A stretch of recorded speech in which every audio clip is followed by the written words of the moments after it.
So I'm Mark, I'm known as the shoe and gear geek around here, and I'm going to give you exclusive behind the scenes access to the Running Channel office and the team, and I want to see what they're wearing on their feet. Let's begin with Andy.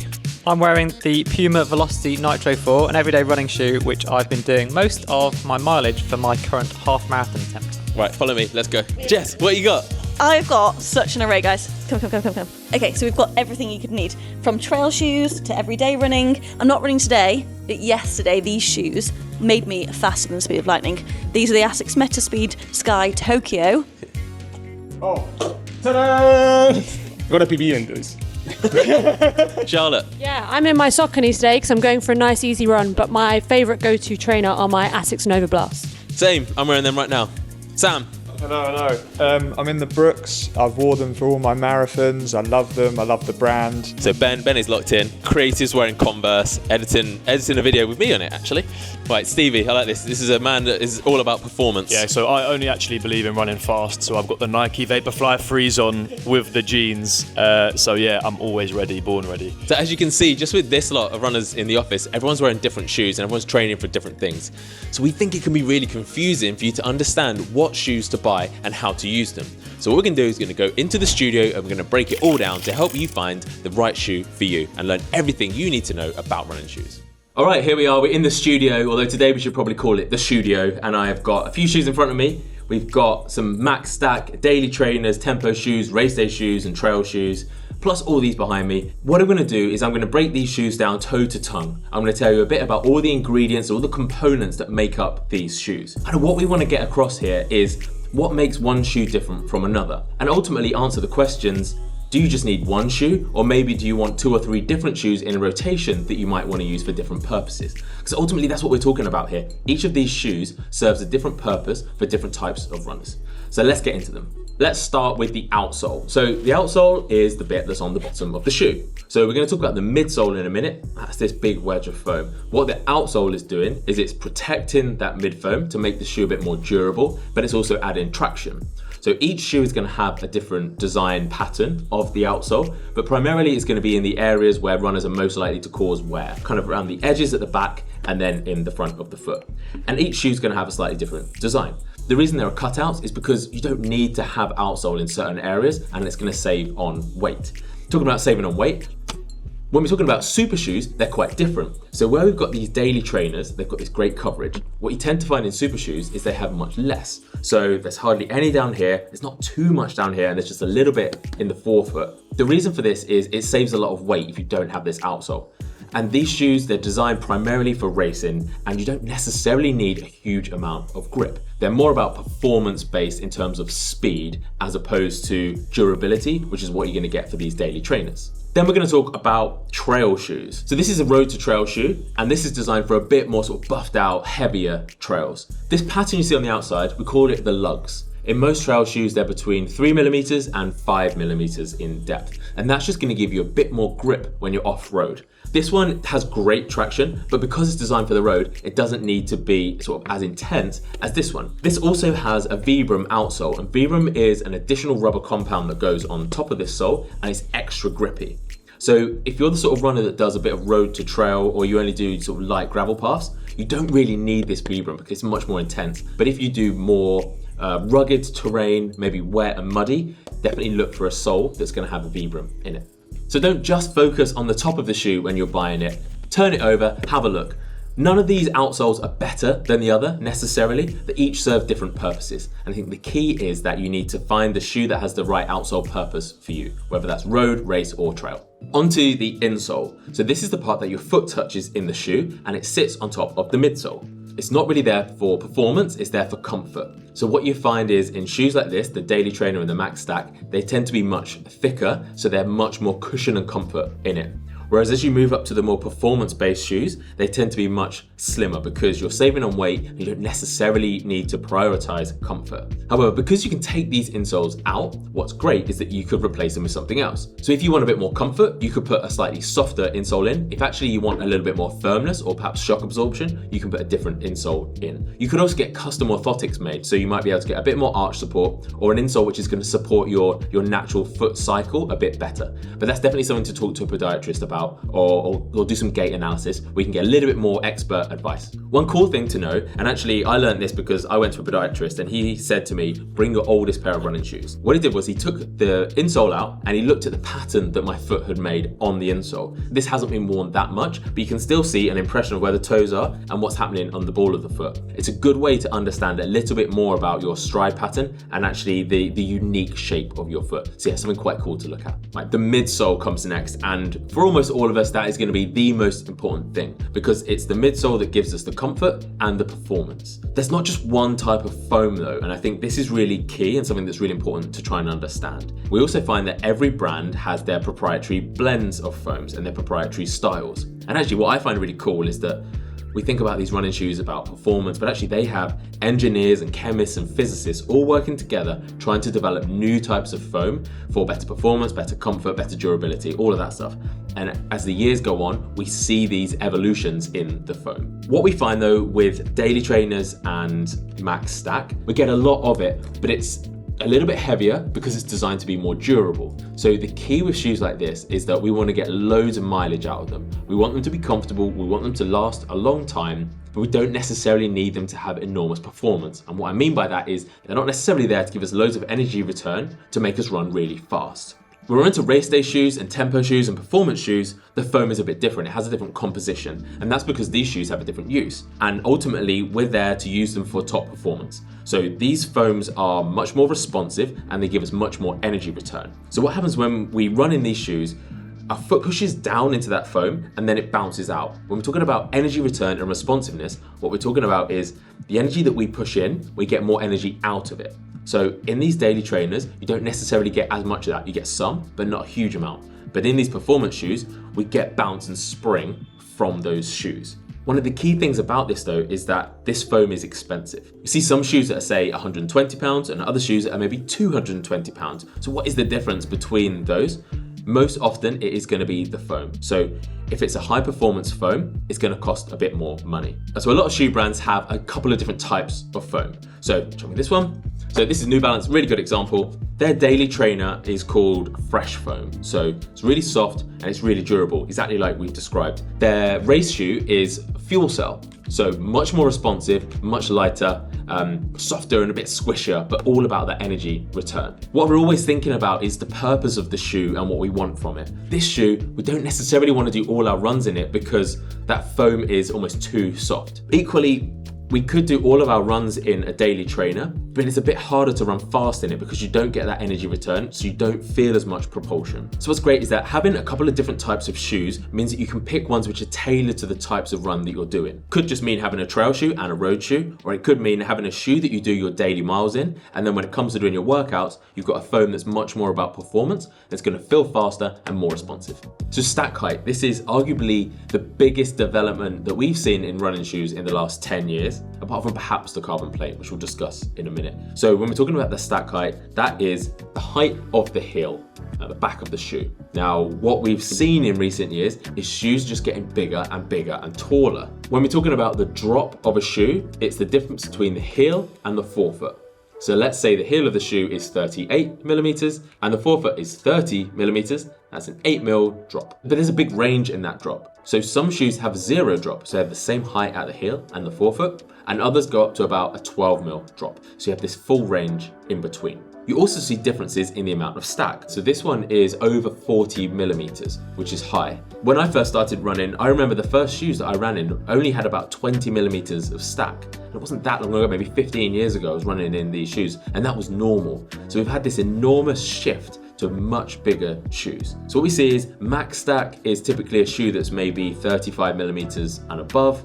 You've got normal medium stack, which is going to be sort of low 30s, high 20s into the 30s, and then low stack, minimal, are going to be lower than that. The reasons that people would have a Max Stack is because they want a bit more comfort and they just want more foam under their foot, whether that is just for that comfort and durability, or if it's for performance like we see in the race day shoe.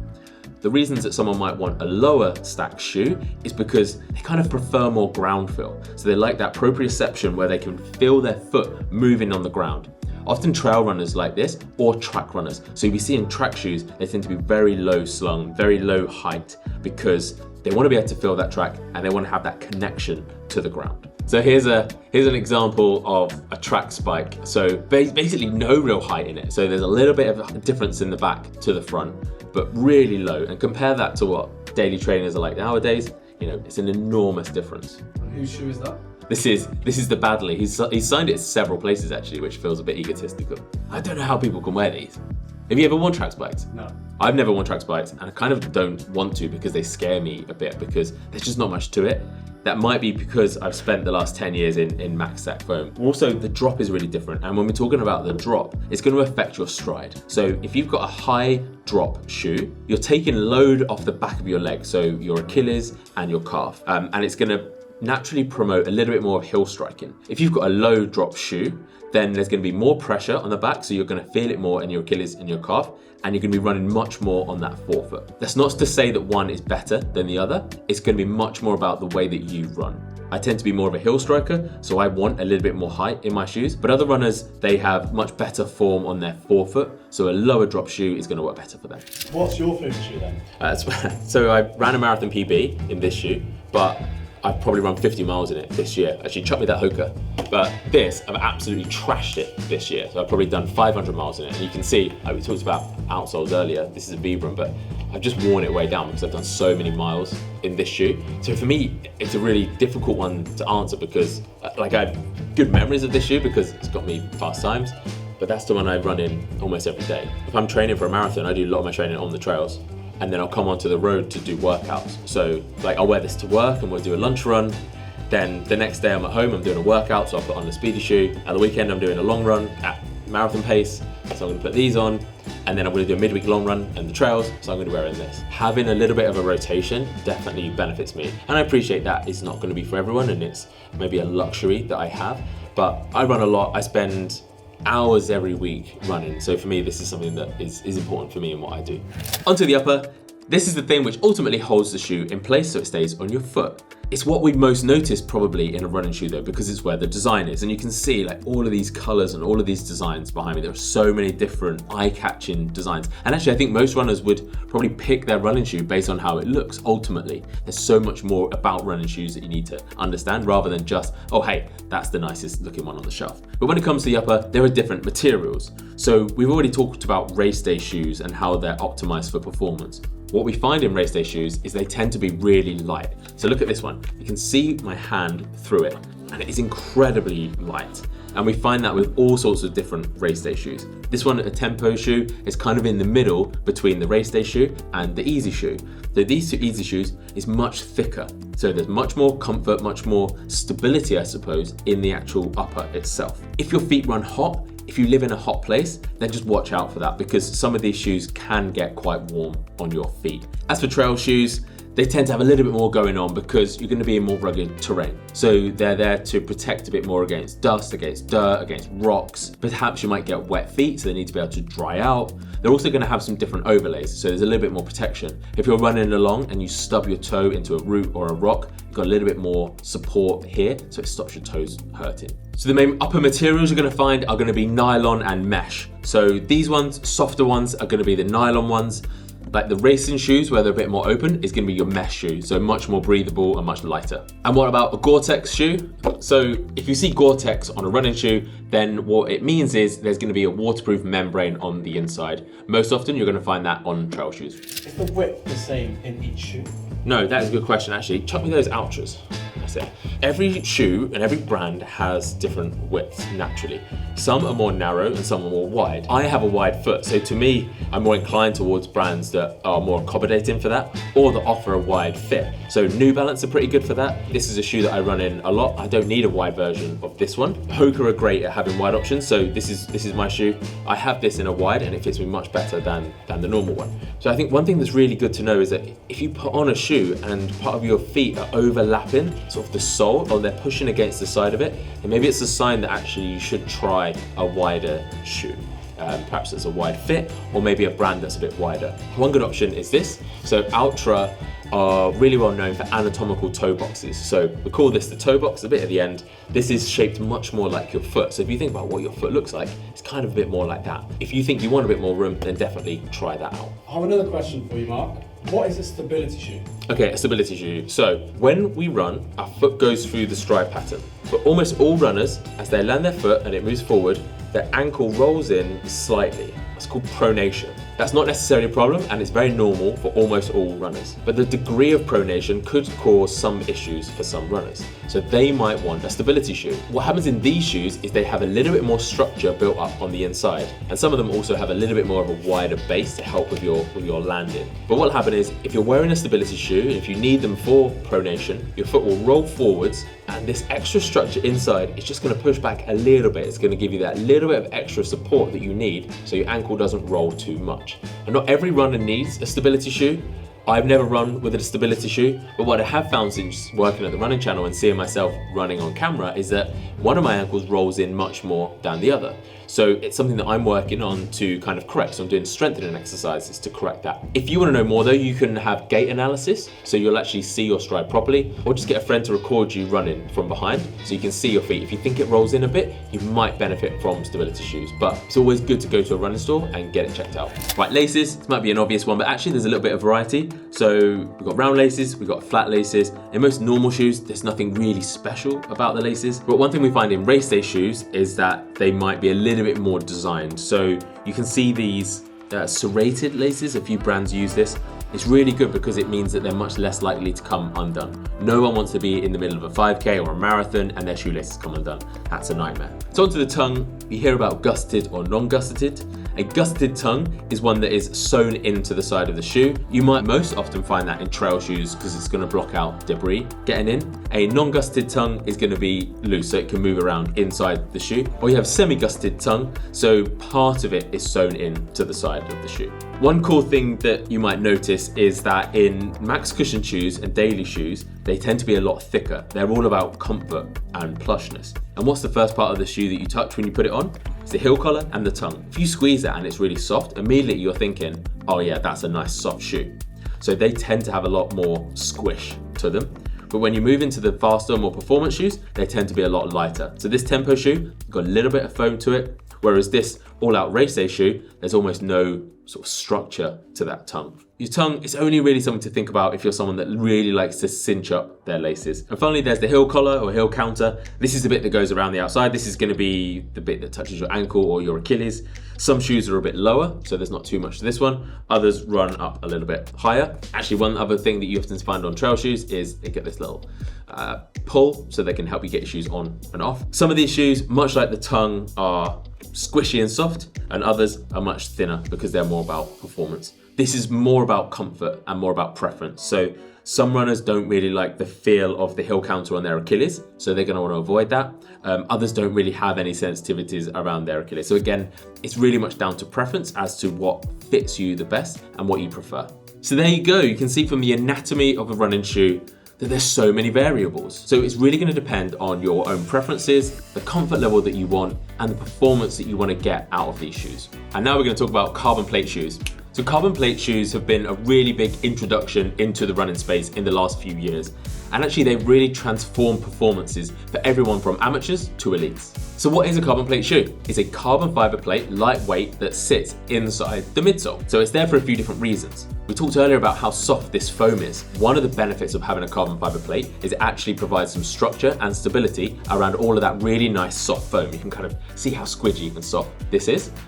Also, it's got a unique shape to it. So it's got this unique rocker geometry to most of these carbon plates. So as you run, it's naturally pushing you forward. And that's key with these shoes because the reason we're wearing carbon plates is because we want to go faster. Can everyone wear a carbon plate shoe? Yes, absolutely. Anyone, everyone can wear a carbon plate shoe. If there's one piece of information that you take from this video is that just because really fast runners wear carbon plate shoes doesn't necessarily mean that that carbon plate shoe is going to make you faster. This shoe is super fast, but if you're a hill striker, this shoe probably isn't going to work for you because of the structure of this. If you need a bit more structure and stability, a shoe like this is going to have a bit more going on. I think it's really important to find the right super shoe, the right carbon plate shoe that's going to work with the way that you run. If you find the right shoe and you find the shoe that fits you well, it can absolutely benefit you. But if not, then it might be holding you back. So Mark, what's the kind of lifespan, the general lifespan of a super shoe? Yeah, the lifespan. So these shoes are designed for optimum performance. A lot of the time we might see that we might get a couple of main races out of them, particularly if we're running marathons. But that definitely doesn't mean that you could only maybe get 100 miles out of these shoes. So I've absolutely trashed a pair of these that I've run maybe 3 marathons in, but I've probably done more than 200 or 300 miles in training. You can race fast for these in a few different races, but you can continue to use them in training. Likewise, for me, this shoe is really durable. I've got a pair at home which I've probably done 500 miles in. These shoes are not as durable as your daily trainer because of that Supershoe foam, because it's so much softer. But that doesn't mean that you can't get a lot of miles out of them. I think you just want to be a bit more selective with when you're using them, particularly when they're fresh. So when they are fresh, when they're new, you're going to get that optimum performance out of them. Save your fresh shoes for those race days, particularly for your PR attempts. But later on, when you've retired them from racing, 100% they're great for a training shoe still. So the shoes look cool, right? It can be very easy to walk into a running store or shop online and think, I love the way this shoe looks, and it's expensive, it's going to make me faster, I need to buy it. But actually, they each have purposes, and you're buying these for specific reasons and for specific runs. You don't want to be buying these shoes to do your easy runs. It's a silly thing to do, and it's completely unnecessary. And it's not just for road shoes. There are carbon plate trail shoes as well. So this is my shoe. I've done a lot of miles in it. As you can see, it's been very well worn, but it works the same way. So Supershoe foam, carbon plate in it, and it's designed to help me run faster on the trails. And again, I'm using this for race day or for tempo workouts when I'm on the trails. I'm not doing this for my easy runs. There is no benefit to me wearing a carbon plate shoe on my easy runs. So I bet you're sitting there with a load of questions that you want to ask. And actually, we have built the perfect space for you to be able to ask those questions and get really good answers. So in the Running Channel Club, we've got a section in there all about gear and tech. And every week there are so many questions about running shoes. And actually, I love seeing those questions and love going in and seeing the answers that people are putting in there. But producer Owen has got some questions for me now, so he's going to throw them at me and I'm going to answer them. Okay, we've got a question in. Do you need a shoe rotation? Do you need a shoe rotation? I think this is a really common question. I see this one in there a lot. And the answer is yes and no. Let's just say you're a runner who likes to go out 2 or 3 times a week and maybe does 20 minutes, 30 minutes, an hour easy. If you're only doing one type of running like that, you maybe only need one shoe. The reason that you would have a shoe rotation is if you're a runner that does more variety. Take me, for example. I do easy runs on the road, I do easy runs on the trail, I do fast runs on the road, fast runs on the trail, and I do long runs in all sorts of different places. So for me, I want a few different easy day shoes, I want a few shoes that I can go a bit quicker in, and I want a few shoes that I can take on the trail. Building a shoe rotation is very much about the types of runs that you do. At a minimum, if you want a rotation, you're going to want to look at an easy day shoe, perhaps a max stack shoe, and then something a little bit quicker. Maybe a super shoe, maybe a carbon plate shoe. Then if you go on the trails a bit more, you might also want to additionally add a trail shoe. But honestly, there are so many shoes. You could have a shoe rotation of 10 different shoes if you really wanted one, but not really every runner needs that. So it's very much about the type of runner that you are and the type of runs that you do and the intention of those runs. How often should you change your shoes? I think every shoe has a different lifespan. We talked about super shoes and how they maybe don't last as long. You might get a few hundred miles out of them, whereas other shoes you might get 1,000 miles or more, 2,000 kilometers, like who knows. The signs to know when it's time to change your running shoes are if it's falling apart, like if there's holes in it, you can still repair those holes and keep those shoes going, and definitely, that's a good thing to do for sustainability, of course. For me, I know when I need to change a pair of running shoes when they actually start to feel different. So when you run in them fresh, they have this nice responsiveness, this nice energy return to them. If I've had them for months or even years, and I start running in them and I don't feel that squishiness anymore, or actually I start to feel a bit more like kind of aching in my joints, maybe my knees, my ankles, my hips, that for me is the biggest sign that actually that foam has compressed a bit too much and actually is not doing me any good anymore. So it's very much down to how it looks, but also how it feels on your run. Will washing your shoes ruin them? Washing your shoes ruin them? Do you wash your running shoes? I do, I'll put them in the washing machine. Has it ruined them? No, not yet. Not yet. I never wash my running shoes. Never? No, not in the washing machine. Oh. Do you wash yours? Yeah, in the washing machine. Do you? Yeah. No. Do you put your clothes in there with it? As you can tell by this shoe, I don't wash my running shoes, but no, I do clean them. So if I get back from a really wet run, I have a brush, so I'll brush them down. I also always try and dry them out if they've got wet. But no, I don't personally ever put my shoes in the washing machine, but other runners do. I wouldn't put a pair of super shoes in there. I would probably only do it with trail shoes that I've absolutely trashed or a daily trainer. Do you guys wash your running shoes in the washing machine? Let us know in the comments. And there you have it. That is everything that you need to know about running shoes. And if you like this one, check out this video where Andy tested 4 super shoes to see which was most efficient for him. And it's some pretty surprising results. Right, that a wrap? Whoa. One more question. How many shoes do you own?